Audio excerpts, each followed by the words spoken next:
it's gonna like the whole concert, the whole like DJ world, I think is gonna be like a different world now. And let's breathe in. Hold it. And breathe out. Let's breathe in again. Love, joy. Hold it. And breathe out. Let your body relax. And final breath, breathing in, love. I love you so much. And hold it. Imagine white light pouring through your body. And breathe out. Become the white light. You are so special. You are so special. This is Breathe. I hope you enjoy.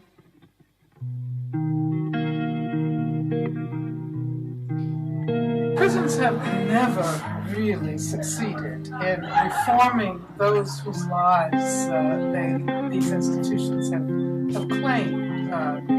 But of course, the assumption that prisons rehabilitate is one that we've lived with for a very long time. The current corporatization and privatization of imprisonment, the involvement corporations in the process of punishment indicates that that corporations that we would never associate with prison institutions have a stake in the continuation of the prison system because they're earning money from it. They're providing the soap that prisoners use to bathe themselves. They're providing the food. You need the drugs to see the light, to feel the life inside your veins. The drugs to feel the life, to reassure yourself you're sane. So I know healthcare is outsourced. But I would also say that under conditions of global capitalism, prisons have become a place to deposit those who no longer have a place in society, surplus populations, those who are considered to be garbage.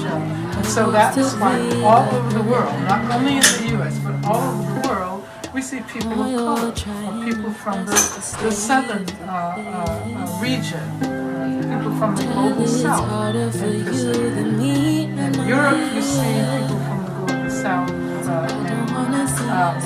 In Australia, you see Aboriginal people. In the U.S., you see immigrants and you see black people and Latinos.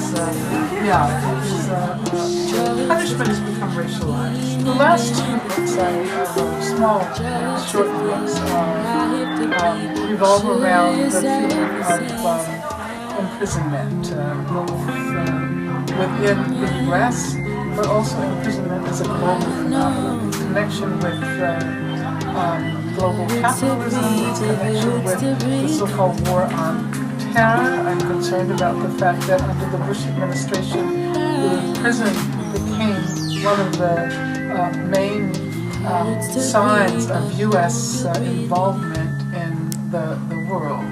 As a matter of fact, a kind of stand-in for the particular kind of democracy the U.S. Government was attempting to impose on the rest of the world, especially, of course, in the Middle East. Trying to use the notion of anti-slavery abolition to think about the possibility of prison abolition.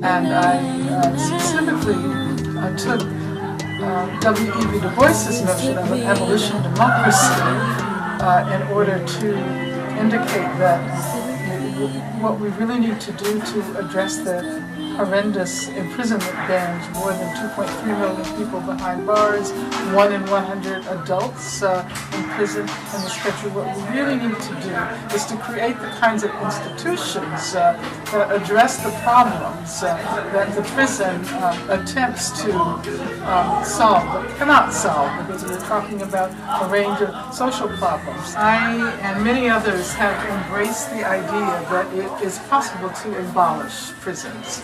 Not so much to reform them, but to abolish prisons as the primary and most dominant mode of punishment.